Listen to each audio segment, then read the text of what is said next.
bertemu lagi dengan Bu Woro di sini, dan kali ini Bu Woro mau menjelaskan materi tentang perlindungan dan penegakan hukum di Indonesia. Dan materi ini masuk dalam KD 3.2 di kelas 12. Dan pada saat ini tujuan dari pembelajaran adalah mengupayakan agar anak-anak semuanya bisa mengenal apa itu hukum dan bagaimana upaya penegakannya, dan diupayakan juga bagaimana peran penegak hukum dalam melindungi masyarakat dan warga negara Indonesia mendapatkan jaminan hukum. Untuk lebih jelasnya, mari kita simak dalam penjelasan-penjelasan berikutnya. Nah, saat ini kita belajar tentang perlindungan dan penegakan hukum di Indonesia. Pengertian hukum akan disampaikan oleh beberapa pakar hukum. Di situ ada Utrecht yang mengatakan bahwa hukum adalah himpunan peraturan-peraturan yang mengatur tata tertib kehidupan bermasyarakat yang seharusnya ditaati oleh anggota masyarakat yang bersangkutan. Kemudian ada Hugo de Groot. Di situ dia mengatakan bahwa hukum adalah peraturan tentang perbuatan-perbuatan moral yang menjamin keadilan. Ada juga Aristoteles. Dia mengatakan bahwa hukum adalah rangkaian peraturan yang mengikat baik rakyat maupun penguasa. Di situ ada juga Leon Dijet yang mengatakan bahwa hukum adalah aturan tingkah laku para masyarakat. Aturan tersebut mempunyai daya penggunaan pada saat tertentu yang diindahkan oleh suatu masyarakat sebagai jaminan dari kepentingan bersama, dan yang jika dilanggar akan menimbulkan banyak reaksi bersama terhadap orang yang melakukan pelanggaran tersebut. Kemudian ada lagi Sudikno Mertokusumo. Hukum dinyatakan sebagai sekumpulan peraturan atau kaidah dalam suatu kehidupan bersama. Keseluruhan peraturan tentang tingkah laku yang berlaku dari kehidupan bersama yang dapat dipaksakan pelaksanaannya dengan sebuah sanksi. Dengan demikian bisa dinyatakan bahwa yang dimaksud dengan hukum di situ adalah peraturan yang dibuat oleh pejabat resmi negara. Dan di situ peraturan tersebut akan mengatur tingkah laku manusia yang pelaksanaannya biasanya akan dipaksakan kepada para pelanggarnya. Dengan apa? Dengan menggunakan sanksi yang tegas dan nyata. Itulah yang membedakan antara hukum dengan norma-norma di masyarakat yang lain. Jadi akan sangat berbeda dengan norma agama, dengan norma kesopanan, norma kesusilaan, dan juga norma-norma sosial yang lain. Karena apa? Dalam hukum ada unsur sanksi. Selanjutnya kita akan berbicara tentang unsur hukum. Ada 4 unsur hukum. Unsur hukum yang pertama di situ adalah bahwa hukum itu akan mengatur perilaku manusia. Untuk apa? Untuk menjalani pergaulan hidup sehari-hari, sehingga ada batasan-batasan tertentu kita dalam bertingkah laku dalam masyarakat. Kemudian unsur yang kedua dinyatakan bahwa hukum itu akan dibuat oleh pejabat resmi dalam sebuah negara. Nah, kalau di Indonesia, lembaga yang punya kewenangan untuk melakukan pembuatan hukum atau memproduksi hukum itu siapa? Ya, lembaga legislatif di Indonesia. Kemudian yang ketiga, hukum mempunyai sifat memaksa.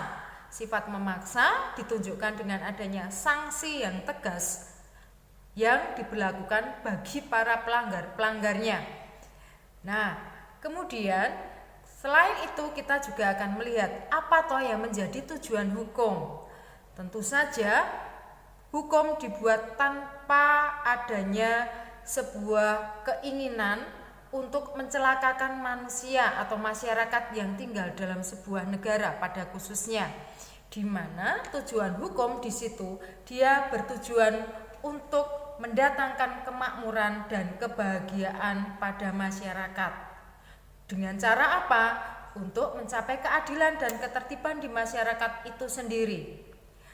Dengan demikian, maka pergaulan dalam masyarakat itu bisa tetap tertib dan teratur. Karena apa?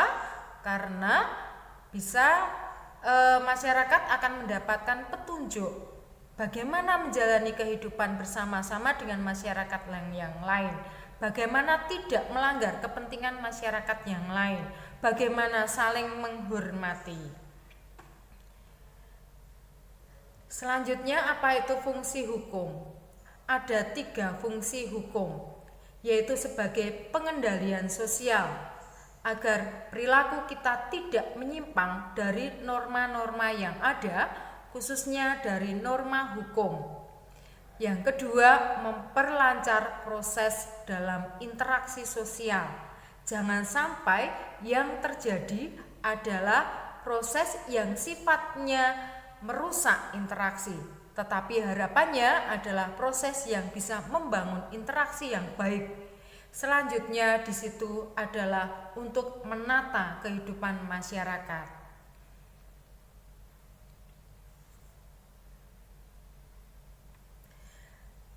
Dalam sebuah negara hukum akan sangat berbeda dengan negara yang tidak menggunakan hukum sebagai tatanan kehidupannya. Dalam negara hukum mempunyai 3 ciri. Yang pertama, diakuinya hak asasi manusia. Itu pasti, karena dalam setiap hak asasi manusia pasti di situ ada batasan-batasan. Apa yang boleh dilakukan dan apa yang tidak boleh dilakukan agar hak satu orang tidak melanggar hak orang yang lain. Kemudian adanya asas legalitas. Dalam hal ini, semua aturan-aturan hukum ditegakkan bagi semua warga negara khususnya, ya, dan semua orang pada umumnya. Dan di situ ada badan peradilan yang bebas dan tidak memihak.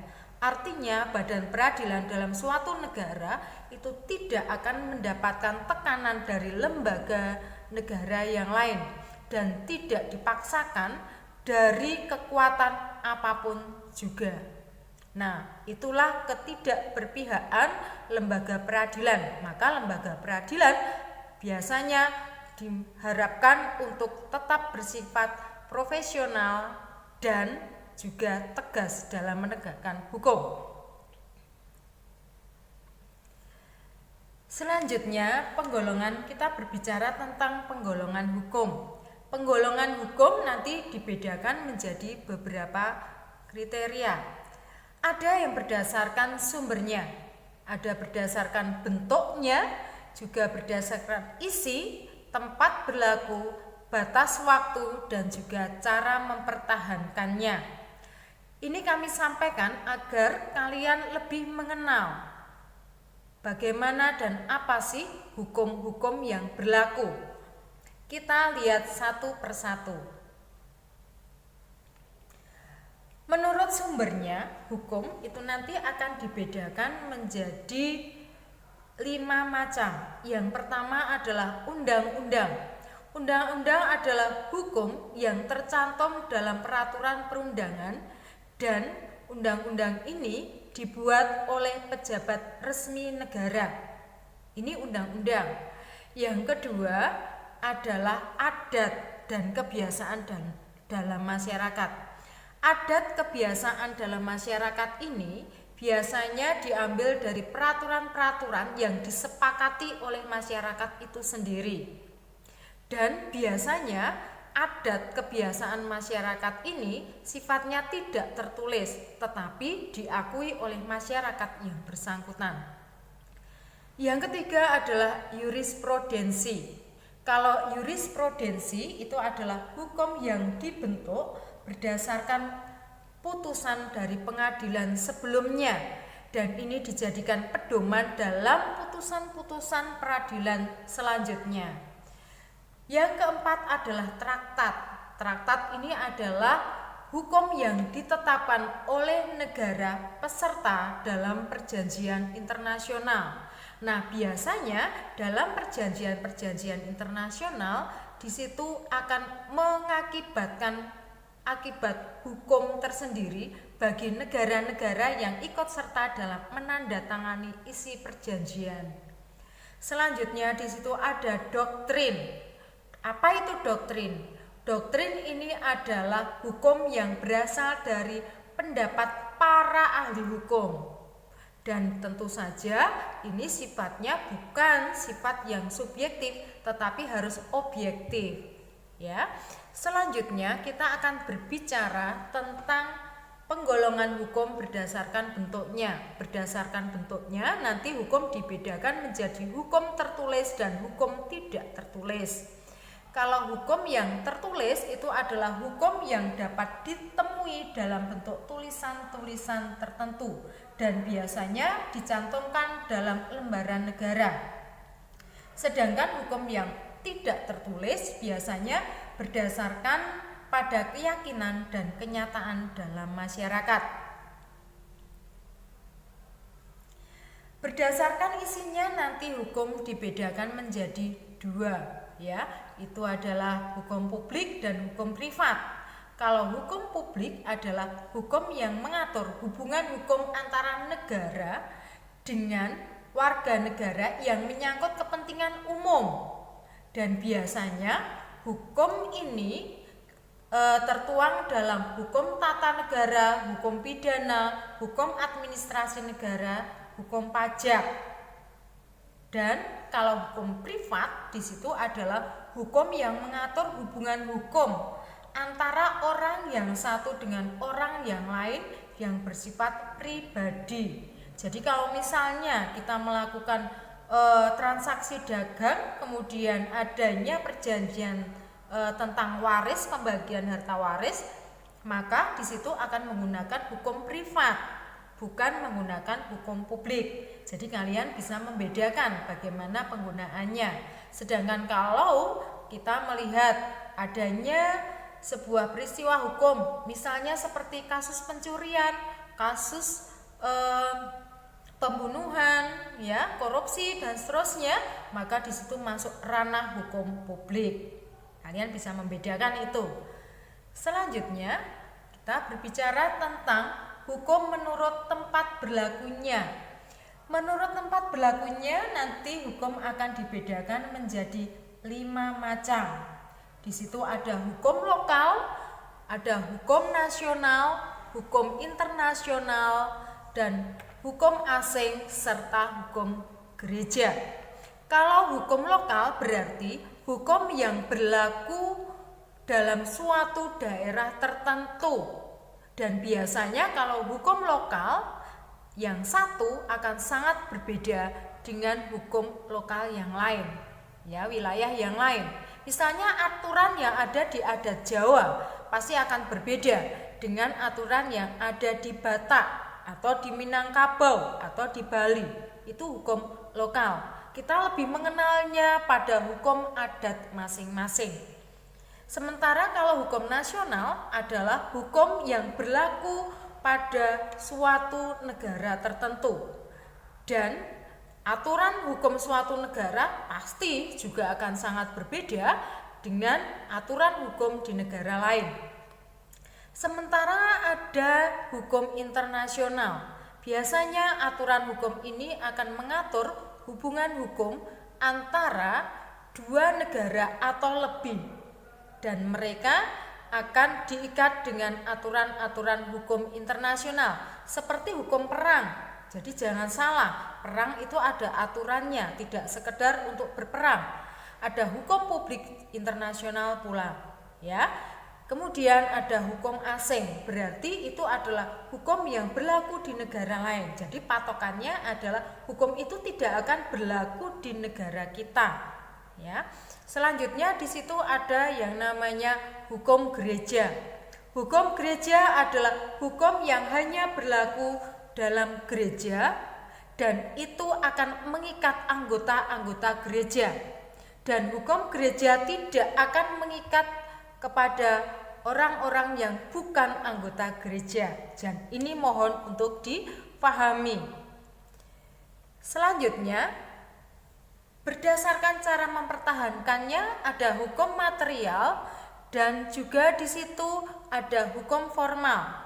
Hukum material adalah hukum yang memuat peraturan yang mengatur hubungan dan kepentingan yang berwujud perintah dan larangan. Jadi, ciri utama dari hukum material di situ adalah ada perintah dan larangan. Sementara kalau hukum formal biasanya cara mempertahankan hukum material. Nah, biasanya kalau hukum formal diwujudkan dalam hukum acara, entah itu hukum acara pidana maupun hukum acara perdata. Selanjutnya di situ kita akan berbicara mengenai tata urutan peraturan perundangan di Indonesia. Namanya saja tata peraturan perundangan di Indonesia. Jadi itu merupakan satu urutan. Urutan yang paling atas itu adalah urutan yang nanti akan dijiwai oleh aturan-aturan di bawahnya. Aturan yang paling atas adalah UUD NRI tahun 1945. Di bawah Undang-Undang Negara Republik Indonesia, Undang-Undang Dasar Negara Republik Indonesia, di situ ada undang-undang. Nah, UUD Negara Republik Indonesia tahun 1945 sudah ditetapkan. Kemudian yang sekarang kita gunakan yang sudah mengacu pada amandemen yang sudah dilakukan sampai 4 kali. Undang-undang yang ada di bawah UUD tahun 1945 tidak boleh bertentangan dengan UUD NRI tahun 1945. Di bawah undang-undang ada peraturan pemerintah pengganti undang-undang atau Perpu. Bedanya apa antara undang-undang dengan peraturan pemerintah pengganti undang-undang atau Perpu? Kalau Perpu biasanya akan dinyatakan berlaku ketika negara dalam kondisi darurat. Nah, ini perlu dipahami seperti ini. Kemudian kalau undang-undang biasanya ketika kondisi negara normal maka undang-undanglah yang berlaku. Di bawah Perpu ada peraturan pemerintah, kemudian di bawahnya lagi ada keputusan presiden dan selanjutnya di situ ada peraturan daerah yang berlaku di daerah tingkat provinsi maupun daerah tingkat kabupaten ataupun kota. Nah, peraturan daerah ini juga tidak boleh bertentangan dengan aturan-aturan yang ada di atasnya. Nah, selanjutnya kita melihat bahwa di Indonesia adalah negara yang bercirikan sebagai negara hukum. Nah, di Indonesia sebagai negara hukum mempunyai ciri-ciri. Yang pertama, kita adalah negara hukum yang berdasarkan pada Pancasila. Aturan-aturan hukum yang ada di Indonesia tidak boleh bertentangan dengan dasar negara kita, Pancasila. Maka aturan-aturan itu adalah menjiwai sila demi sila dalam Pancasila tersebut. Selanjutnya, berkedaulatan rakyat. Yang ketiga adalah pemerintahan kita harus berdasarkan pada konstitusi negara. Pemerintahan kita bukan pemerintahan yang berdasarkan atas kekuasaan. Konstitusi tetap menjadi pegangan utama dalam pemerintahan negara. Selanjutnya, ada kekuasaan kehakiman yang bebas dan tidak terpengaruh oleh kekuasaan lainnya. Jadi, kekuasaan kehakiman di Indonesia adalah kekuasaan yang independen, tidak dipengaruhi oleh lembaga negara yang lain, dan putusan-putusannya adalah putusan-putusan yang bebas, merdeka. Selanjutnya, di situ pembentukan undang-undang akan dilakukan oleh presiden bersama-sama dengan DPR. Nah, dalam hal ini ya, presiden dan DPR dalam membentuk undang-undang harus bekerja bersama-sama. Meskipun jika dalam waktunya nanti kita akan melihat pasti dong ada ketidakpuasan terhadap produk-produk tersebut. Maka nanti ada lembaga yang lain yang diperkenankan untuk menguji produk undang-undang yang dihasilkan oleh mereka. Ya, jadi nanti ada Mahkamah Konstitusi yang bertugas untuk apa? Untuk menguji secara materi aturan-aturan undang-undang terhadap aturan dalam UUD Negara Republik Indonesia tahun 1945. Selanjutnya, ciri yang keenam adalah adanya persamaan hukum dalam kedudukannya. Ya, jadi setiap warga negara punya hak dan kedudukan yang sama dalam bidang hukum dan pemerintahan. Selanjutnya, upaya penegakan hukum. Dalam penegakan hukum nanti ada dua upaya. Upaya yang pertama adalah upaya preventif. Kalau upaya preventif itu adalah upaya yang dilakukan jauh sebelum terjadi pelanggaran hukum. Jadi biasanya di situ akan dilakukan tanpa melakukan tindakan pidana atau hukum-hukum pidana. Jadi biasanya dalam bentuk pencegahan. Ya, ada sosialisasi tentang aturan hukum. Ya. Kemudian ada yang kedua, upaya represif. Kalau upaya represif itu adalah upaya penegakan hukum setelah ada kasus pelanggaran hukum. Biasanya di situ ada tindakan-tindakan hukum ya bagi para pelanggar penegakan hukum. Nah, upaya represif ini akan dilakukan oleh para penegak hukum. Nah, selanjutnya kita akan berbicara tentang apa saja yang mempengaruhi perlindungan dan penegakan hukum di Indonesia. Faktor-faktor ini harus semuanya terlibat dalam upaya penegakan hukum di Indonesia. Jelas aturan hukum itu harus ada dalam sebuah negara hukum. Yang kedua, para penegak hukum harus bekerja sesuai dengan role-nya, sesuai dengan relnya, sesuai dengan job-nya. Kemudian yang ketiga, ada sarana dan fasilitas yang memadai dalam upaya penegakan hukum. Selanjutnya di situ masyarakat juga harus sadar hukum. Kalau masyarakat tidak sadar hukum, nah biasanya akan sering kali terjadi pelanggaran hukum di masyarakat itu sendiri karena kurangnya kesadaran hukum di masyarakat. Yang kelima di situ adalah kebudayaan. Kadangkala yang sangat berpengaruh dalam upaya penegakan hukum itu adalah budaya masyarakat sendiri yang sulit untuk diubah. Nah, harapannya di masyarakat hukum seperti di Indonesia, apalagi kita mempunyai budaya yang beragam, bisa saling mendukung antara budaya masyarakat dan hukum.